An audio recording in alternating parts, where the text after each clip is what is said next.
Hello, and welcome to the third episode of A Woman Robbed, a bonus series from And the Runner Up Is, where we talk about actresses who may have come close to earning Oscar nominations, but were ultimately overlooked or omitted, or for one reason or another just didn't have the votes to make it into the final lineup, and discussing why they may have deserved to get in and why they ultimately didn't.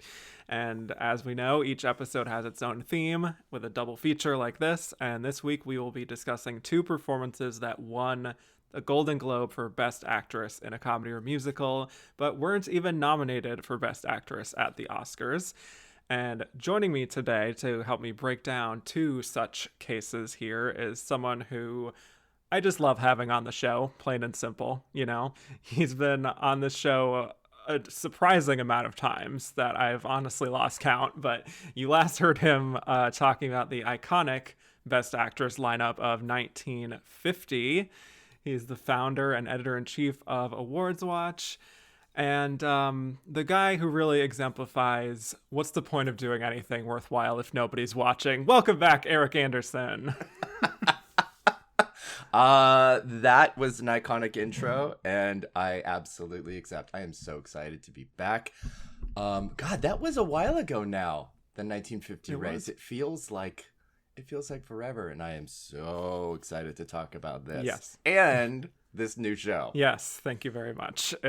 First of all, I just want to say it's already been a blast. Even though this is only the third one I'm doing, I just love talking about the dynamics of how great these performances are, despite the fact that they don't get nominations for them, and how much they truly have endured, more so than, for the most part, the lineups that actually were. So I think that's also a little bit the case with one of these, not as much with another one, but a lot to explore there. Yeah. Legacy is a big part of this, and this is why we are going to be talking about these two performances, which are now 25, 30 years. Yeah.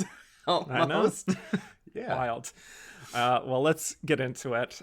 So I presented my patrons here at And the Runner Up Is a list of 12 performances that won the Golden Globe for Best Actress in a Comedy or Musical but didn't receive an Oscar nomination, ask them to vote on their top two favorites. And just to recap what the choices were, we had Kathleen Turner in Romancing the Stone, Kathleen Turner again in Prizzi's Honor, Miranda Richardson in Enchanted April, Jamie Lee Curtis in True Lies, Nicole Kidman in To Die For, Madonna in Evita, Renee Zellweger in Nurse Betty, Sally Hawkins in Happy Go Lucky, Amy Adams in Big Eyes, Awkwafina in The Farewell, Rosamund Pike in I Care a Lot, and Rachel Zegler in West Side Story. And the two winners were, coincidentally, back-to-back here and back-to-back years, 94 and 95, Jamie Lee Curtis in True Lies and Nicole Kidman in To Die For.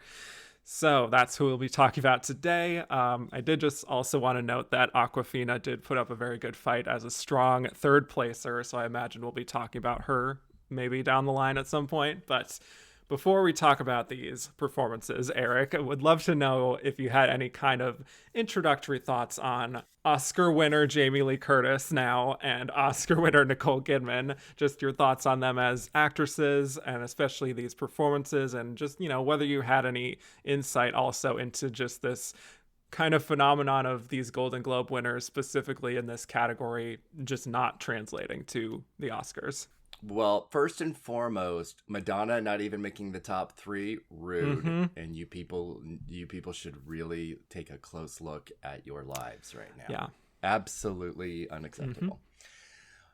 Aside from that, obviously Nicole Kidman being here and being able to talk about Nicole Kidman is going to be wheelhouse and pretty wonderful, and what her career turned into from the early mid 90s is pretty fantastic. And she has the exact type of classic Hollywood career that we've seen for decades and decades and decades. And that's sort of the opposite, really, of Jamie Lee Curtis. And even without her win this year, which is still just kind of reverberating through the annals of Oscar history, her own career and trajectory is a fascinating one as one of the more famous Nepo babies of All Hollywood time. history. Yeah. Really, really all time.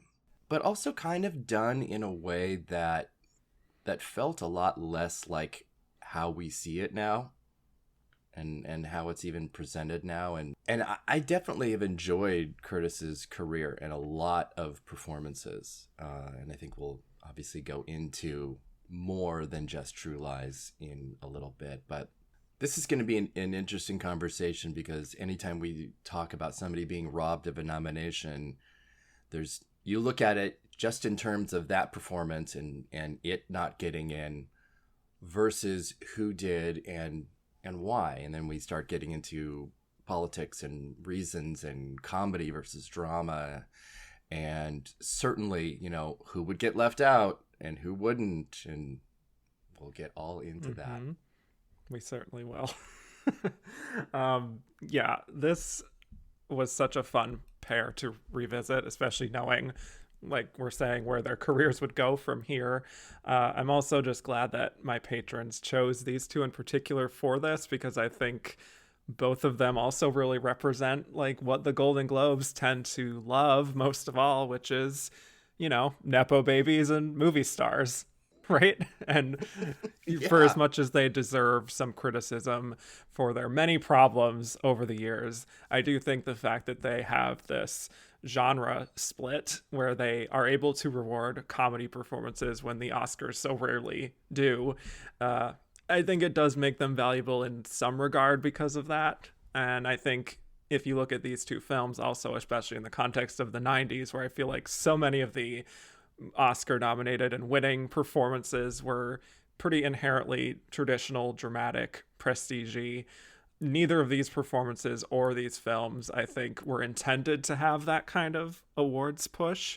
And what's also funny is, it's like what people were saying with Everything Everywhere All at Once, also with Jamie Lee Curtis, where it's like that film wasn't intended for awards. And I highly doubt she ever thought that that would be the role that she got her Oscar for, but it did. And with True Lies, I think the reason that became a contender for her is because of what she brought to it, like on merit, more or less. And I would argue the same with Nicole Kidman in To Die For, even though that I think has more like traditionally impressive acting, you could say. But very excited to explore both of them and also talk about, how they came so close and how they both have hardware for these performances, but they just couldn't quite get the respect of the Oscars. So let us first start in chronological order, talking about Jamie Lee Curtis in True Lies. You know what? I'm telling you, I pulled out my daughter's good luck note literally right before they read the thing. I'm serious. It says True Lies Mom. I'm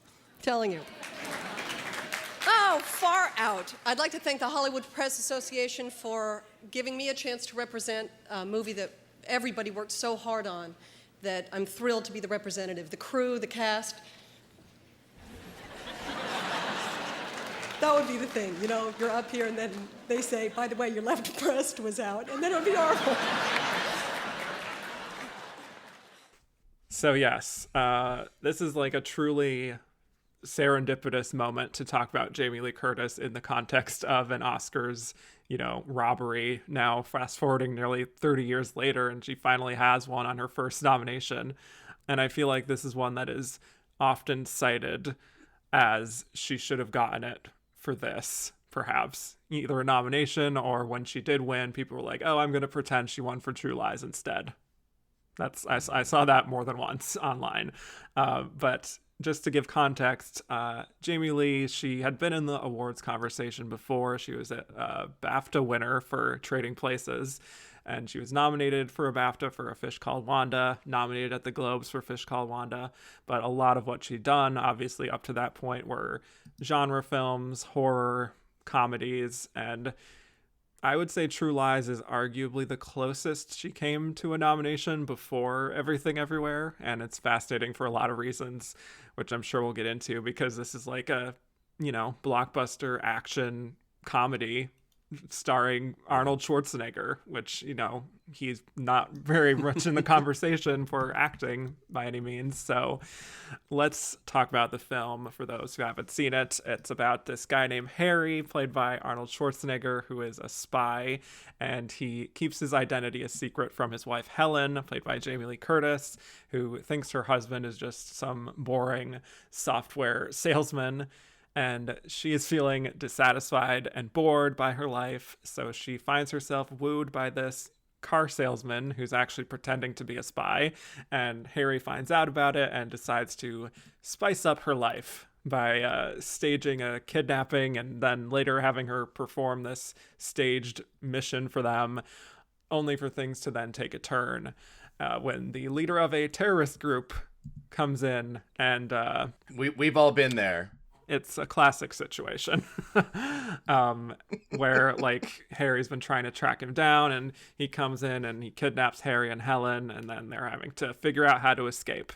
Fun stuff. A lot to talk about, but tell me your thoughts on Jamie Lee Curtis and her performance here in True Lies. I assume you saw it at the time. Any thoughts on the film's legacy? Yeah, I definitely saw it at the time, and I've always been a fan of big action movies. It's, I have many layers, Kevin. Wow. I can watch I can watch my lovely little indies and my big dumb action movies. And your verse. This was, obviously yes, very verse.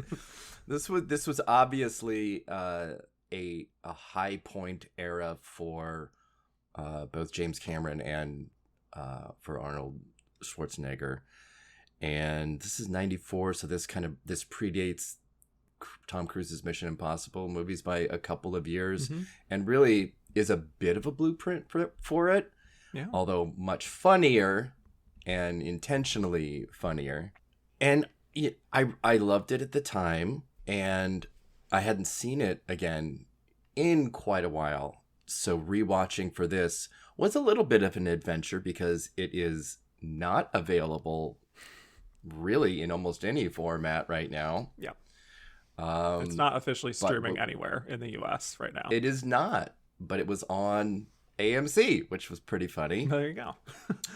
And the timing was ideal.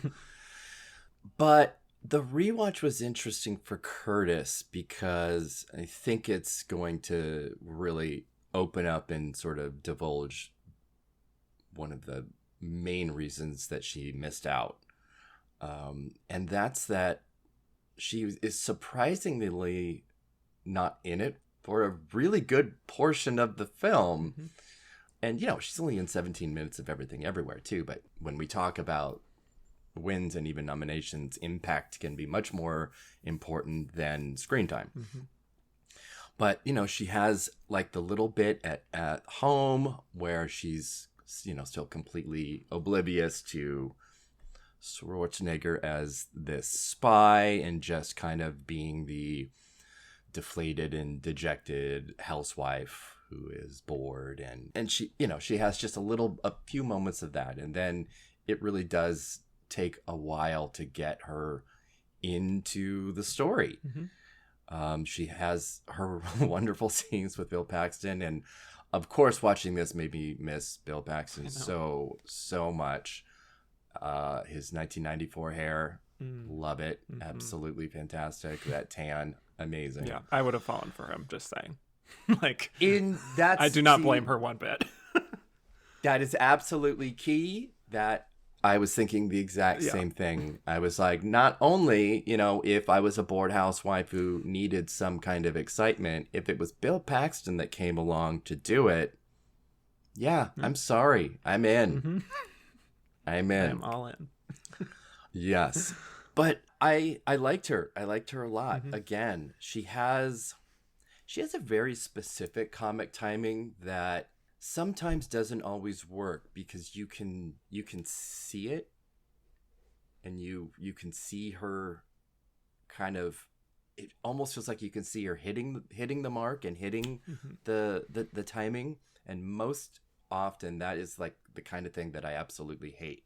I'm like, if I can see you going through the motions and acting and knowing when to react, I'm not going to like it. But there's something about her, and I don't know if it's just her face, but it just kind of always works because she's sort of hitting a level of comedy that feels more like not sketch comedy, but it's very intentional. We're kind of supposed to see her not overreact, but we're really supposed to see the eyebrow arch and the side eye in a way that feels a little sitcom-y.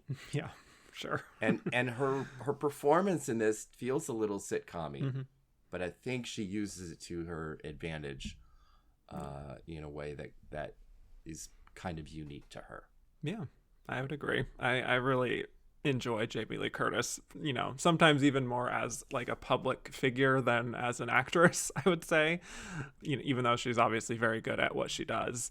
I think there's just kind of like an alert quality and like this precision to her that is very, I don't know, it's just very infectious. And she just has so much confidence, like so much no bullshit attitude. And I do think some of it is her upbringing, maybe. And, her sort of reminded me of like a Carrie Fisher in the sense that like she's been surrounded by show business all her life. She knows the ins and outs. And she has her way of sort of navigating, especially with like interviews and public appearances, that feels just like very comfortable. And I always get the sense from her that she's always been game for anything, within reason, obviously. And that's why she's really great casting here, I would say, in this film, because she has to do so many things. She's funny, she's dramatic, she's sexy, she's screaming, she's crying. It's like a very physical kind of performance, and she just really throws herself into it. And I think there may be elements to the film that are dated, like when it comes to how her character is treated sometimes. Obviously the treatment of like, terrorist groups and everything is very exaggerated, but I think she comes across pretty unscathed. Like she brings a lot of life to the role, and I feel like the beginning portion makes it feel like this is going to be just the story of Arnold Schwarzenegger, the super spy, macho action hero, and here's how he's able to pull off this ruse on his unsuspecting wife. And I feel like you walk away from this movie and Jamie Lee Curtis has just completely stolen the whole thing, at least for me.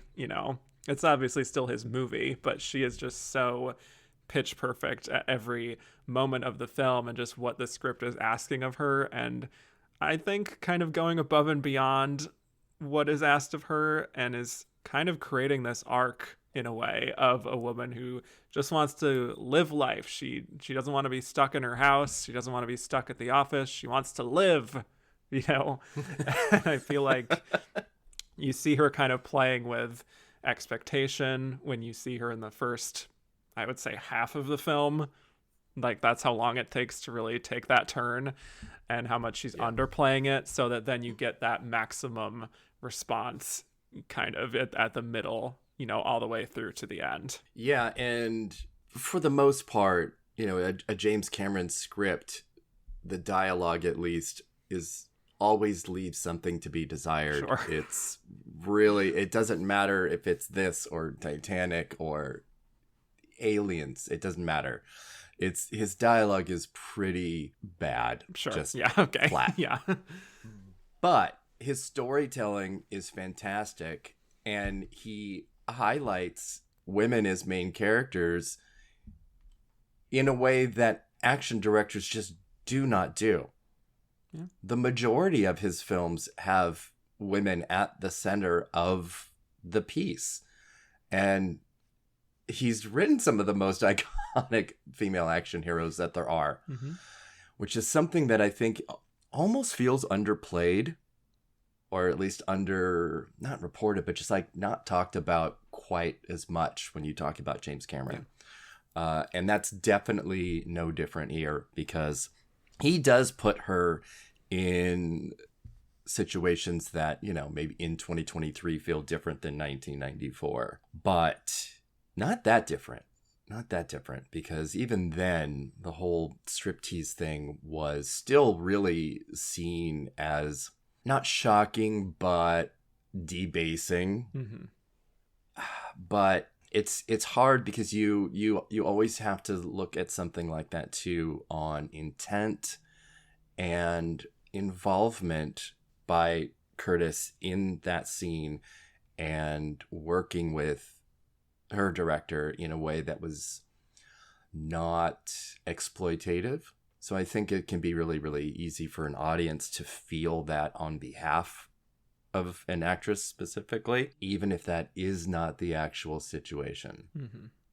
You know what I mean? Yeah, and I I think think it happens a lot, and Mhm. it certainly happens a lot now. yeah, with the discourse and everything. Yeah.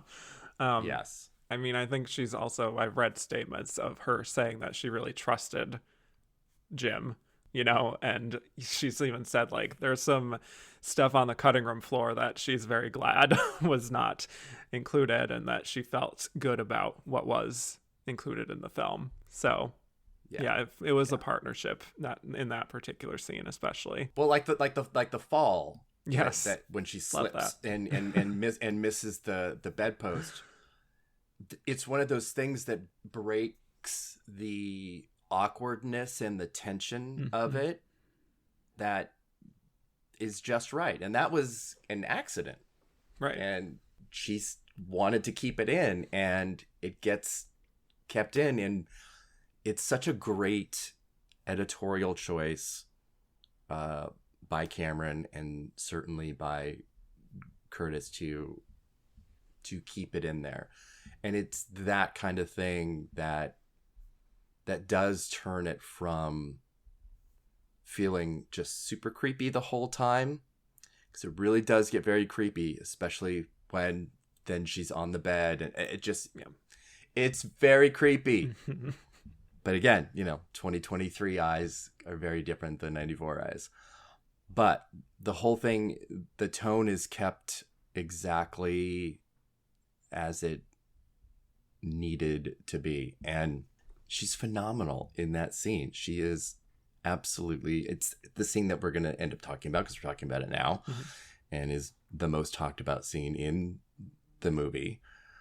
But it's a perfectly modulated performance in that scene. She's super sexy, she's super funny, and is in control.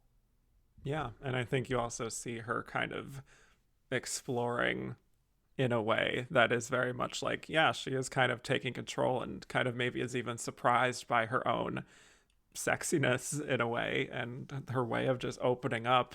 And you contrast that with how we're introduced to her in the film, with the kind of the glasses and the dowdy look and everything. And it's just like this world of difference, obviously. I will say, just in terms of the first half, which again, she really doesn't have very much to do, but I just wanted to touch on it. It is kind of fascinating to see her as like the Jamie Lee Curtis version of a repressed wife. Like I just talked about Gene Simmons in The Happy Ending, and this is a kind of similar archetype of this woman who feels like the romance and the adventure of her life is over, and now she's stuck in the suburbs. And I guess it's kind of just odd for me to have Jamie Lee Curtis in a role like this, even considering the developments that happen later in the film, because it's like she's always kind of read to me as that very active and alert and sharp person and tough. And yeah, it's just kind of a trip to see her as this sort of traditional domestic wife role, especially because I did also want your take on this. I think the chemistry here is not like perfect between her and Arnold. I feel like the energies are just a little off to me, and I'm not quite sensing like why was it that these two were drawn to each other in the beginning, like on either end, to be honest. So do you have any feelings on that? Yeah, it is a very strange pairing for sure. Yeah. And I think a large part of it, and this has been Schwarzenegger's entire career, honestly, is that his accent gives such a stiffness to his line readings, no matter what he's doing, that the lack of chemistry or the believability often really falls on him and not his counterpart. Right. And that's, you know, I don't know if that is an American audience or an English, you know, speaking audience really just kind of putting their own biases on that. I have to feel that it is to a certain extent because I'm literally talking about his accent being the thing that holds him back. Because he doesn't, it makes us feel like he's not coming across as a believable person because, again, talking about when you can see, hear, and feel somebody trying really, really hard at a performance, Schwarzenegger always feels like he's trying extremely hard to enunciate and to get his lines out in a way that are audible. I mean, it's kind of why so many of his lines are like iconically said and told lines, and it's because his accent makes them sound funnier than they are or whatever. And that is both a really strange balance of how we accept him as an actor and making fun of him, whether it's right or not. And I think that no matter, like I said, no matter who he is cast with, it will kind of almost always feel a little bit like that, but specifically to this, as both of them playing these button-down domestic people, at least, you know, in their fake real life, it doesn't always jibe. It doesn't always really work. I think it works more for Curtis, but it's also it's also one of the many hilarious tropes that lived in the 90s and 2000s, and that was in 80s. If you had glasses, you know, as soon as you took them off, you are transformed into something entirely different. It's basically like She's All That, or like anything else. It's like, I see you as a totally different person now just because of your glasses. Who knew you were hiding under all of that? Thank you for listening to this preview of A Woman Robbed, a bonus series from And the Runner-Up Is. If you liked what you heard and want to hear more, please go to patreon.com/andtherunnerupis and become a patron. Only $3 a month will get you access to bonus episodes and early access to regular episodes. Thank you so much for your consideration.